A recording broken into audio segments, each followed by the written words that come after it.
Tudor to Tottenham Hotspur. It's already done. It's a done deal. It's a verbal agreement has been hard already. This changes a lot of things. He is a talented coach. I give him that. You get me? He's a talented coach. But he's a coach that has never been somewhere long enough for me to actually say he's a game changer. You understand? He has never been somewhere long enough to be like, oh, great. This is what we have been able to see. We saw him at Marseille. We saw him at Juventus. We saw him at different places. However, there's some things that I would point out that he is really good at, and I think Tottenham Hotspur fans should be excited about. At Marseille, let me just say, Tudor built one of the most aggressive pressing teams in Ligue 1. At Lazio, he doubled down on compactness and defensive organization. So what can Spurs actually get for him? Before we go into what can Spurs get from him, let's go into what Spurs are right now. Spurs are leaky in transitions. Fullbacks are always caught high. Midfield is always being exposed. And now when we look at what Tudor can bring to Tottenham Hotspur, he's going to bring a back three stability. He's going to bring defined pressing triggers. He's going to also bring a clear defensive spacing. And those clear defensive spaces are going to be so well communicated that they would be able to say it in their sleep or be able to play it in their sleep. It might not be pretty. So I'm just telling the fans now for them to understand. It might not be pretty. In fact, let me be definite about this. It is not going to be pretty, but it will be organized. And in the relegation scrap, organization is definitely oxygen. You survive via organization. So what we are going to expect from Tudor's team with Tottenham Hotspur is a mentality shift. Tudor is intense, he is demanding, and he's confrontational. He will get into your face like this and he'll be talking to you right there. You understand? That right there is Igor Tudor. We know this for a fact. This is a man who has fallen out with players before, but also squeezed elite performance out of squads that were not expected to compete. Spurs don't need the vibes of Michael Carrick right now. They need accountability. And Tudor doesn't coach comfort. He teaches and he coaches survival. And there is the right person for this job, in my opportunity. I think Tottenham Hotspur definitely gave the right man the job right now. But of course, we know that there's still something missing in this situation because Tudor has never coached in the English Premier League before. He has never coached in the Premier League at all. And that right there might be something that might bite Tottenham in the butt. Because when you think about it, one of the key things is you are fighting relegation. And for a manager that is coming into this situation to then try to figure out the Premier League for the first time, a manager that has never gotten more than 75 caps in a team that he has coached, it's a little bit scary. But one thing we know for sure is that he is going to bring some tactical flexibility. People label him as the 3-4-3 guy. But in my mind, that's just lazy. That's just you saying, no, this is the easy thing you can think about with Igor Tudor. His teams have morphed from a 4-2-3-1 in build-up into a 5-4-1 without the ball. Aggressive, man-oriented pressing. He wants every single person to cover his man 1v1 and win the battle.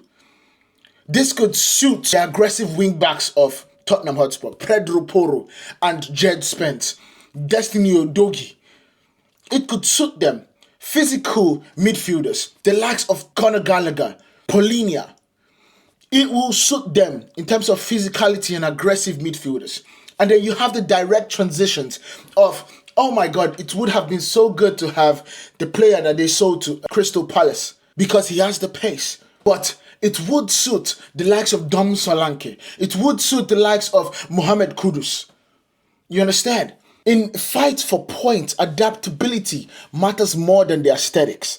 And I need all Tottenham fans to understand that. It is all about adapt while you're in the game. Now, this is going to be a short-term focus. This is not a 5-year rebuild for Tudor because that's not what he's brought in for. It's a short-term deal, and that deal is going to be keep us in the Premier League, and then we'll reevaluate at the end of the season. That is the way. Stabilize the ship. That is what they want. Tudor thrives in short, high-pressure missions. He's not coming to build a dynasty. He's not coming to put out a ship for a Titanic trip. He's just coming here to put out the fire. That's all he's coming to do. But the one thing is that now they have spoken about the positives. Let's speak about the negatives so you guys can be crystal clear about the things that Tudor is going to also bring as a negative. Now, let's be real. The dressing room is a risk. I said he was confrontational. Yes, when it comes to confrontation, sometimes it's good, sometimes it's bad.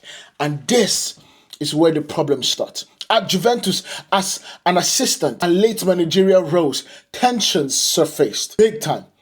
Tudor demands total buy-in. He is not going to let anybody slide in this situation. If senior players resist, it will fracture really fast. And Tottenham's dressing room hasn't exactly been known for strong collective resilience in recent years. We have seen what Jed Spence and Mickey van der Ven did. We saw that, and it's crystal clear. There will be a style shock. The style of play is going to shock the Tottenham players. And their next game is against Arsenal. So one thing is for sure, between these 2 weeks where they don't have any football, it is going to be hell for those players. Spurs are going to absolutely be grilled in this situation. So if Spurs players are used to possession dominance, structured build-up, creative freedom, Tudor will flip that on his head. He will flip it so fast that they would absolutely become b-boys and be breakdancing in the dressing room. Because his football is direct, it's intense, physically, and it's vertical. Transition mid-season, every time. And that is just how it is. You can basically say you are getting the best of Thomas Frank and the best of, what's his name? I forgot his name. The other coach that just got fired. And Postecoglou for his attacking prowess and always pushing forward. What's his name? Thomas Frank for sitting back and being able to press from the back, to defend in the low block. That's what we are going to be seeing in Igor Tudor. Attacking creativity will suffer. Tudor prioritizes shape over expression. Creative attackers may feel restricted. Spurs could become harder to break down, but less fluid going forward.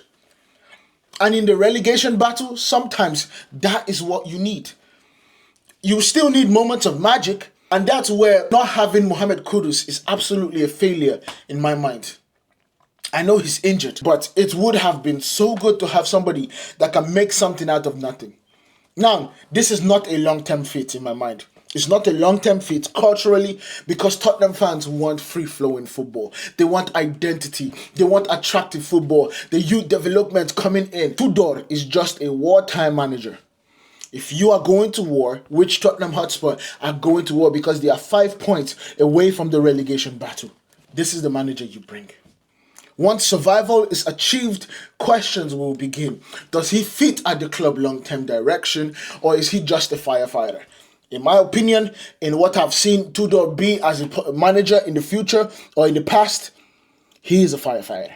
He is somebody that comes in and puts out the fire and leaves. You tell him thank you, and maybe you ogle him when he's taking off his shirt or whatever, but you just let him go. And that's for the ladies. You get me? You just let him go. He's not going to be the one running the house or any situation. You just let him go. And then you look at the bigger question. This move would signal something huge in my mind. If Tottenham turn to Igor Tudor moving forward, let's say he keeps them in the league and they say, because you've kept us in the league, let's give you the full-time job. They are admitting that this is a crisis. Not a transition, not patience. It is a crisis. And sometimes crisis appointments work. Sometimes they explode. So one thing is for sure. If Igor Tudor walks through those doors, Tottenham Hotspur won't be trying to entertain you. They will be trying to survive you. Let me know what you guys think down in the comment. Make sure you guys hit that like button, hit that follow button, and I'll see you guys in the next one. Peace.